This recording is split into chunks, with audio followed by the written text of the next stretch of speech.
ஸ்ரீ மாத்ரே நமஹ. ஸ்ரீ கணேசாய நமஹ. இப்போ நம்ம ஆதிசங்கரர் பாடின கனகதாரா ஸ்தோத்திரம் பார்க்க ஆரம்பிக்கிறோம். இதில் இன்ட்ரொடக்ஷன்லேயே அந்த ஒரு இன்சிடெண்ட்டு பார்த்தோம். அதாவது எப்போ இந்த பாட்டை பாடினார், என்ன காரணம் அப்படின்ற மாதிரி பார்த்தோம் இல்லையா. அது சின்ன அந்த வயசில், அதாவது 7 வயசு சிறுவனாக இருந்தபோதே பிக்ஷைக்கு போகிறார். அது சந்நியாசம் எடுத்துக்கின மாதிரி வீட்டை விட்டுட்டு கிளம்பி போகிறாரு. வழியில் ஒரு பிக்ஷைக்கு ஒரு இடத்துல நின்று பவதி பிக்ஷாம் தேஹி அப்படின்னு கேட்டப்போ உள்ளேருந்து ஒரு அம்மா பார்க்குறாங்க. ஆனால் அந்த அம்மா ரொம்ப புவர், அதாவது ரொம்ப வறுமையில் இருக்காங்க. அவ்வளோ பாவர்ட்டி பார்த்தாலே தெரியுது. அந்த அம்மா கையில் அவங்களுக்கு வீட்டில் ஒன்றுமே இல்லை கொடுக்கறதுக்கு. அந்த மாதிரி வந்தாங்க. அப்படி ஒரு நெல்லிக்காயை மட்டும் கொடுக்குறாங்க. அதை பார்த்தோம். அந்த மாதிரி கொடுத்தப்போ இவருக்கு மனசு ரொம்ப கஷ்டமாயிடுது. அந்த அம்மாவுக்கு கொடுக்கணும்னு மனசு இருந்து கூட அவங்களால கொடுக்க முடியலையே. ஏம்மா லக்ஷ்மி தேவி இப்படி ஒரு ஏழ்மையை கொடுத்துருக்க இவங்களுக்கு அப்படின்னு மனசுலேயே கொஞ்சம் வரி பண்ணிக்கின்னு இந்த பாட்டை ஆரம்பிக்கிறார். லக்ஷ்மியை ஸ்தோத்திரம் பண்ணுறாரு. அதுக்கு முன்னே முதல்ல ஸ்தோத்திரத்துக்கு முன்னே கணேசனை, அதாவது விநாயகரை நினச்சி ஒரு ஸ்லோகம் பாடுறார். ஸோ அதில் தான் ஸ்டார்ட் பண்ணுறார் இந்த கனகதாரா ஸ்தோத்திரத்தை. இந்த கணேசன், அதாவது விநாயகர், விக்னங்களை போக்கும் விநாயகர், அவரை முதல் நினைக்கணும் அப்படின்னு அதை தான் முதல் பாடுறாரு. ஒரு சின்ன ஸ்லோகம். இது எல்லா புக்ஸ்லேயும் இதை கொடுக்கல. கனகதாரா ஸ்தோத்திரம் இருக்கிற எல்லா பப்ளிகேஷன்ஸ்லேயும் இந்த ஸ்லோகத்தை வைக்கலை. பட் சில இடத்துல வச்சுருக்காங்க, இது பாடினார் அப்படின்னு சொல்லிட்டு. ஏன்னா இந்த ஷண்மத இது ஸ்தாபனம் பண்ணார் இல்லையா, அதையும் பார்த்தோம் இன்ட்ரடக்ஷனில். அவர் இந்த 6 மதங்களை எஸ்டாப்ளிஷ் பண்ணி எப்படியெல்லாம் வழிபடணும்னு ஜனங்களுக்கு கற்றுக் கொடுத்தாரு சொல்லி எல்லாம் அந்த ரிவைவ் பண்ணார் ஹிந்துயிசம் அப்படின்னு பார்த்தோம். அந்த மாதிரி பண்ணப்போ எல்லா டெம்பிள்ஸ்லேயும் பூஜை எப்படி நடக்கணும், அந்த ப்ரொசீஜர் ஆஃப் எல்லா வர்ஷிப்பிங் அதெல்லாம் ஒரு டெம்பிள்ஸில் எப்படி பண்ணணும் அந்த மாதிரி. அப்புறம் வீட்டில் சுவாமி கும்பிட்டாலும் எந்த தெய்வத்தை கும்பிட்டாலும் ஆரம்பம் இந்த தடங்களை போக்கக்கூடிய ஹேர்டில்ஸ் இல்லாமல் இருக்கணும், விக்னங்கள் இல்லாமல் இருக்கணுன்றதுக்காக கணேசனை, விநாயகரை கும்பிடணும் அப்படின்ற ப்ரொசீஜர் கூட அவர் தான் ஆரம்பித்து வச்சார் அந்த காலத்திலே. அதை தான் நம்மளும் இன்னமும் எல்லாம் ஃபாலோ பண்ணுறோம். வீட்லேயும் பண்ணுறோம், கோவிலுங்களையும் அந்த முறைப்படி தான் பூஜைங்க நடக்குது அப்படின்னு சொல்லியிருக்காங்க. அதனால் இவர் ஆரம்பித்து முதல்ல ஒரு விநாயக ஸ்தோத்திரம் பண்ணுறார். அதை பார்க்கலாம். முதல்ல வந்தே வந்தாரு மந்தாரம் இந்திரானந்த கந்தலம் அமந்தானந்த சந்தோக பந்துரம் சிந்துரானனம். அதாவது இந்த ஸ்லோகத்தில் என்ன சொல்கிறாருன்னா, வந்தே அப்படின்னா நமஸ்தே, நமஸ்காரம். வந்தாரு மந்தாரம், வந்தாரு மந்தாரம் அப்படின்னா பக்தருங்களுக்கு, உன்னை வணங்குறவங்க எல்லாருக்கும். வந்தாரு அப்படின்னா தோஸ் ஹூ வர்ஷிப் யூ, வணங்குறவங்க எல்லாருக்கும் மந்தாரமாக இருக்கணும் நீ.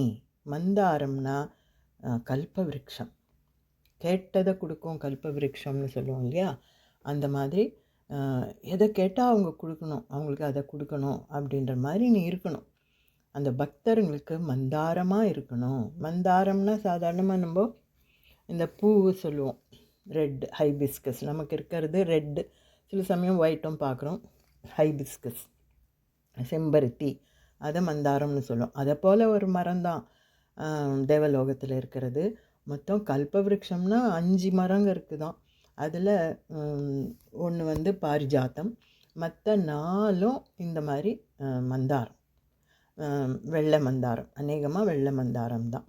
ஸோ அந்த மாதிரி 5 கல்பவிருட்சங்க இருக்கிறதா சொல்கிறாங்க. அந்த மாதிரி நீ பக்தருங்களுக்கு கல்ப விருட்சமாக இருக்கணும், அவங்க கேட்டதெல்லாம் கொடுக்கணும். அதுதான் வந்தாரு மந்தாரம்.